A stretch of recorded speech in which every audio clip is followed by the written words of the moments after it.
Okay, so picture this. You are a 16-year-old kid from Petaluma, California.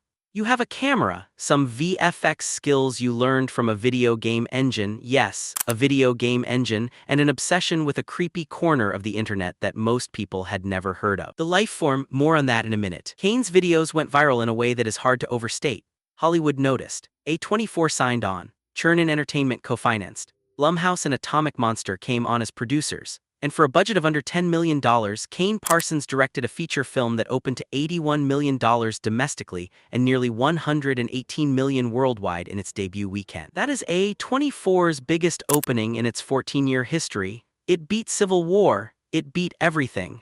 And 86% of the audience was under 35, with over half under 25. This was a Gen Z phenomenon landing in theaters and taking over. And now it has crossed 100 million domestically in just 6 days. To put that in context, most A24 films are lucky to make that number across their entire theatrical run. Now, if you have not seen the film, here is a spoiler-light overview of what it does. The movie follows a failed architect named Clark, played by Chiwetel Ejiofor, who manages a furniture store. He finds a portal in the basement. He starts going through it. He becomes obsessed. He pulls other people in with him, his assistant manager, her boyfriend, and eventually his therapist, a woman named Mary, played by Renate Reinsve. The film borrows directly from Kane's YouTube lore. The Async Research Institute is present. The idea of the Backrooms as a space that reacts to the people inside it, replicating them, warping them, producing distorted versions of real people is central. The movie calls these distorted copies still life, and it earns its horror.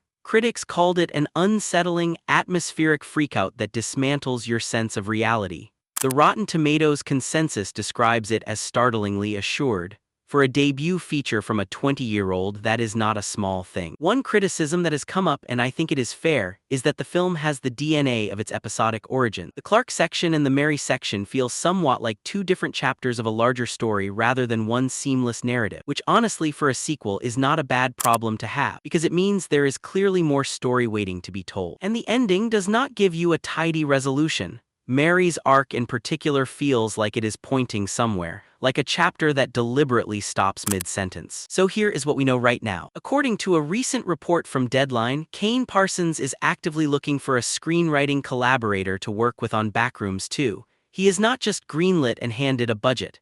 He is being deliberate. He wants to find the right writing partner before actual development begins in earnest. And I want to spend a second on why that is the right move, because it is easy to look at a movie that made $100 million and think, okay, fast-track the sequel, get it out in 2 years, cash in.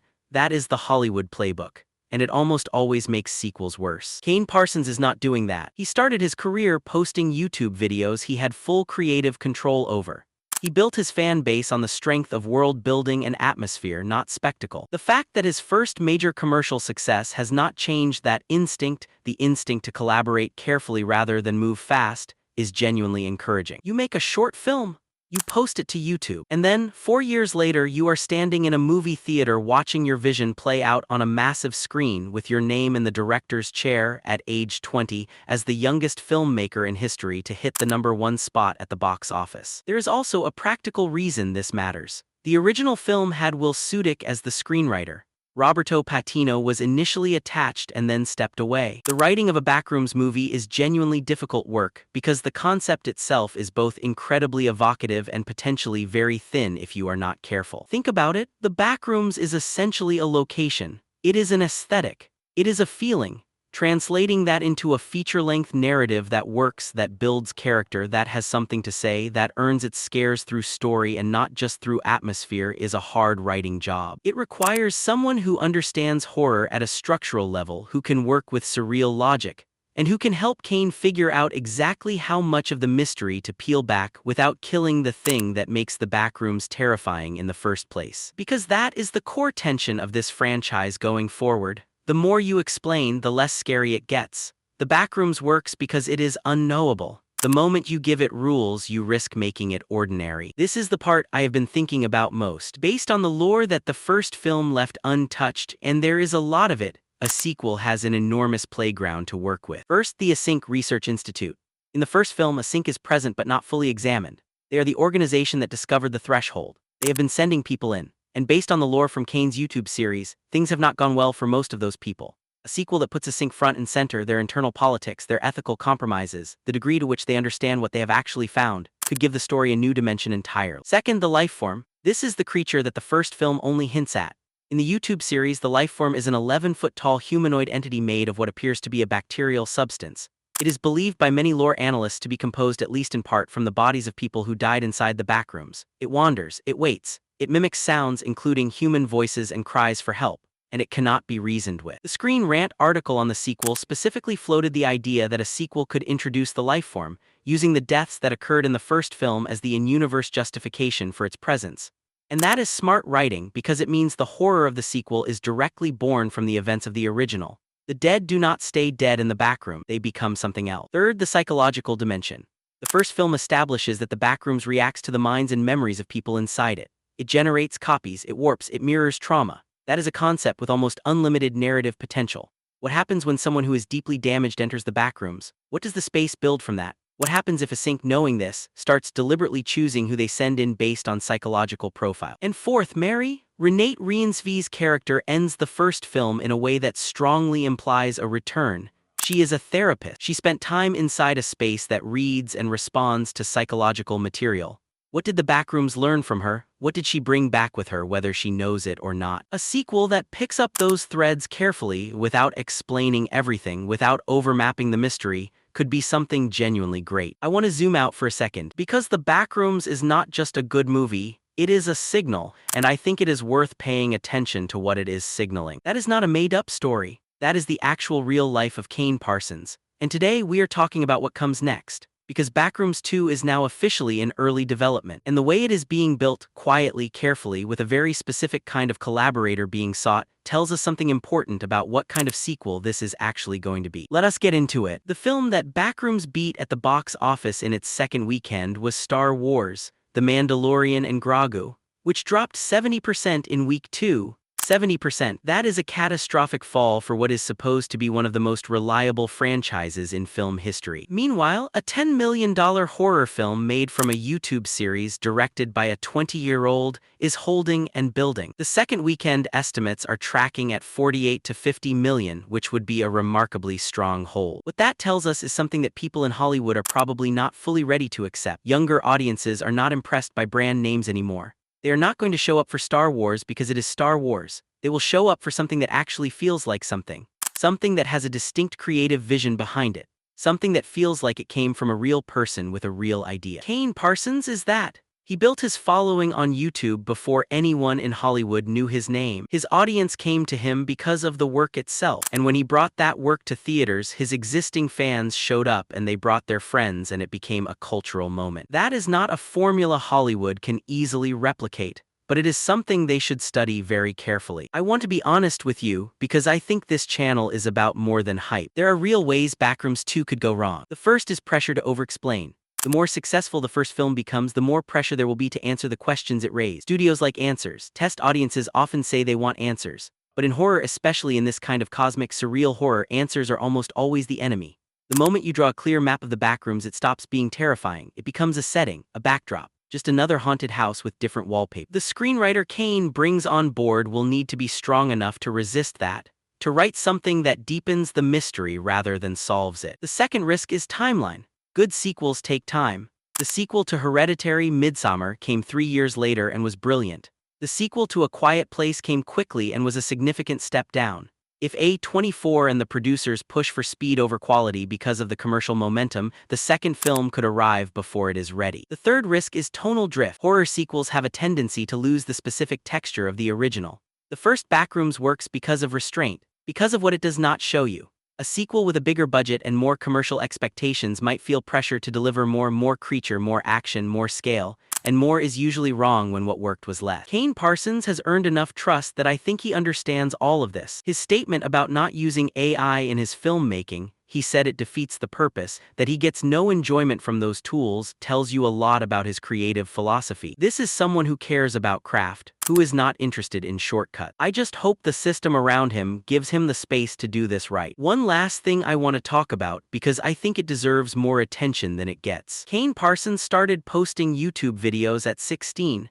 He was a teenager who taught himself visual effects through a video game engine. His father was a game developer, which probably helped with the technical instincts. But the creative vision, the specific way he understood how to make a space feel wrong, that was entirely his own. He started his Backrooms series in 2022. Within months, millions of people were watching, not because of marketing, not because of a studio push, because the work was good, because it tapped into something real that people felt but had not seen on screen before. And now, at 20 years old, he holds the record for youngest filmmaker to have a #1 film at the domestic box office. He beat Josh Trank, who set that record at 27 with Chronicle in 2012. He did not just beat it, he obliterated it by 7 years and by an enormous margin of commercial success. This is what happens when someone builds something honest and specific over years with genuine love for the material. The audience shows up. Eventually, the world shows up. Before we talk about the sequel, we need to spend a few minutes on where all of this actually came from. Because I think a lot of people who saw the movie do not fully appreciate just how weird and wonderful this whole journey has been. The Backrooms started as a single blurry photograph. And what I find genuinely exciting about the search for a screenwriting collaborator is that it shows Kane is not trying to be everything himself. He knows what he is good at.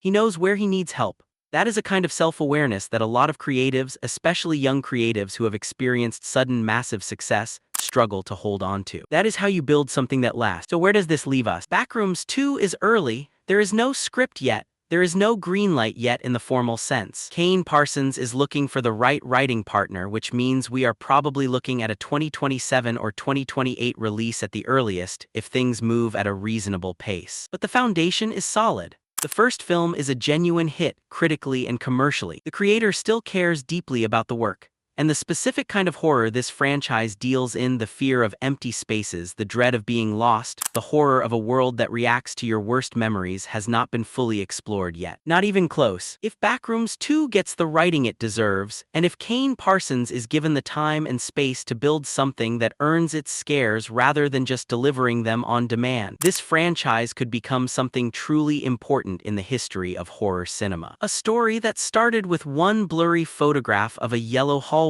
That became a YouTube series made by a teenager. That became the biggest A24 opening in history. And now we are here talking about what comes next. I do not know about you, but I think that is a pretty good story. If you want to see me cover the moment Kane Parsons announces his screenwriting collaborator, or when the first Backrooms 2 production news drops, subscribe, because that video is coming the day the news breaks. And if you have not seen the first Backrooms yet, I would fix that before the sequel gets here. See you in the next one. That is it. One image, posted to a 4chan thread back in 2019. It showed a yellowing hallway with fluorescent lights, old moist carpet, and absolutely nothing else. No windows, no doors, no exits, just that endless mono-yellow corridor going on into nothing. The caption that went with it described knocklipping out of reality. For those who do not know, knocklipping is a video game term. It is what happens when a character passes through a wall they are not supposed to pass through.